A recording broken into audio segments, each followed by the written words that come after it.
बच्चों की चीज़ों को लेकर भी मिलावट की जाती है। बच्चे जब लालच का शिकार होते हैं तो बहुत दुख होता है।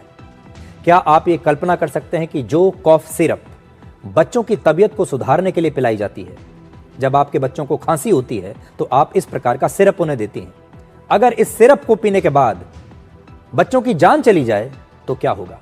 मध्य प्रदेश और राजस्थान में कॉफ सिरप पीने से अब तक 20 बच्चों की मौत हो चुकी है और यह कॉफ सिरप जहरीला था, मिलावटी था। इसका नाम है कोल्ड रिफ। आप याद कर लीजिए, ये जो मैं आपको नाम बता रहा हूं इससे आप बच कर रहिए। कोल्ड रिफ है। इस पर अभी 8 राज्यों ने बैन लगा दिया है। अगर आपके घर में भी है तो तुरंत इसे फेंक दीजिए। अगर बाजार में कहीं दिखाई दे तो कभी इसे खरीदने की भूल मत कीजिए।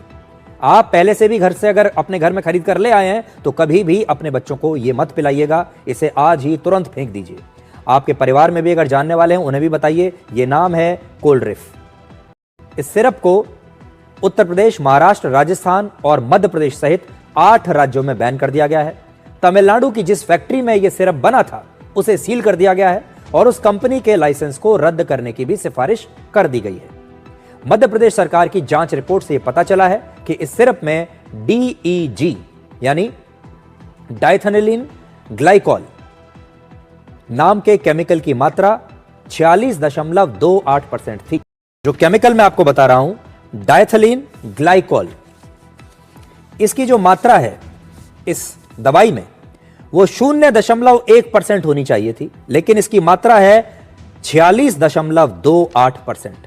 आप 46% का मतलब समझते हैं?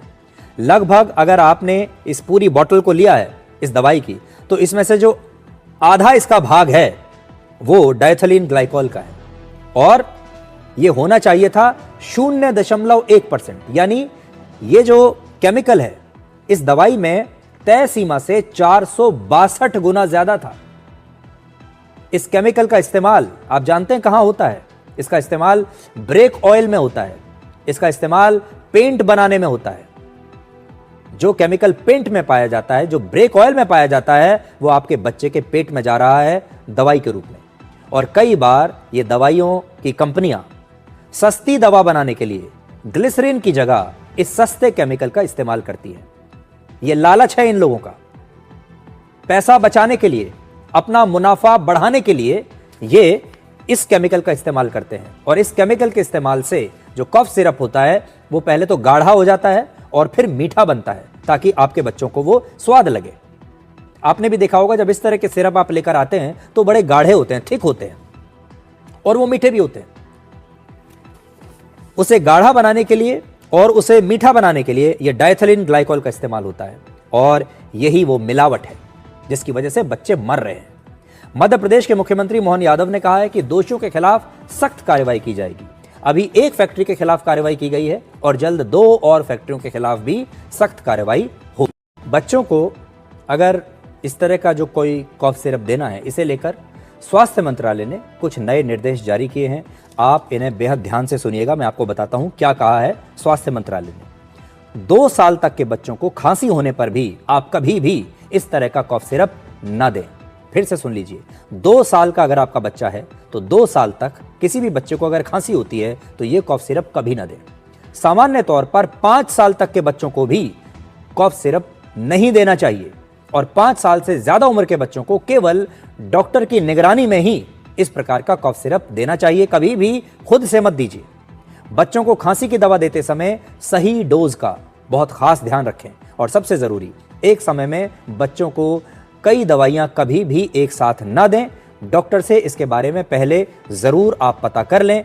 ये स्वास्थ्य मंत्रालय ने आपके लिए कुछ नए टिप्स दिए हैं, ये आपको याद रखने हैं अगर आपके घर में छोटा बच्चा है। भारत में इस तरह की घटनाएं पहले भी होती रही हैं। आपको याद होगा, इससे पहले हम जब एक्सपोर्ट करते थे कुछ देशों में, वहां पर भी इस कफ सिरप में, इस प्रकार के कफ सिरप में समस्याएं आई थी।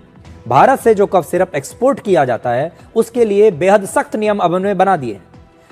अब हो ये रहा है कि जो हम बाहर बेचते हैं दूसरे देशों को, वो तो सामान हमारा बिल्कुल सही है, उसके लिए सख्त नियम है, लेकिन हमारे अपने देश में जो सिरप बेचा जा रहा है उसे लेकर ऐसी कोई सख्ती नहीं है। इसका क्या मतलब है कि जो बाहर के बच्चे हैं उनकी जान तो कीमती है, लेकिन हमारे घर में जो बच्चे हैं, हमारे अपने देश में जो बच्चे हैं, उनकी जान लगता है कीमती नहीं है। सरकार को वही मापदंड अब इन पर भी लागू करने चाहिए जो वो एक्सपोर्ट के लिए लागू कर रहे हैं। हमारे देश में बिकने वाले हर सिरप के बैच का समय समय पर रैंडम केमिकल टेस्टिंग करना चाहिए।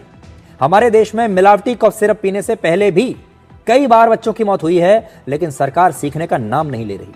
अब मिलावटी सिरप बनाने या बेचने वालों पर कड़ी सजा और भारी जुर्माना लगना चाहिए, जिससे भविष्य में किसी भी दवा कंपनी की इतनी हिम्मत ना हो सके कि वो आपको या आपके बच्चों के लिए ये मिलावटी दवाई बेचकर अपनी जेबें भरे, पैसा कमाए।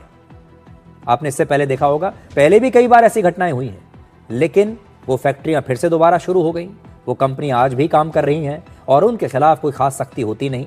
ये कंपनियां बहुत पैसे वाली कंपनियां हैं, इनके पास बहुत पैसा है, महंगे महंगे वकील ले लेते हैं, अदालतों में जाते हैं, वर्षों तक केस चलता रहता है, रिश्वत दे देते हैं और बाकी का फिर से दोबारा काम चालू कर देते हैं। DEG केमिकल, जो जिसके बारे में अभी हमने आपको बताया, इससे बने कफ सिरप से पहली बार वर्ष 1937 में अमेरिका में 100 से ज्यादा बच्चों की मौत हुई थी।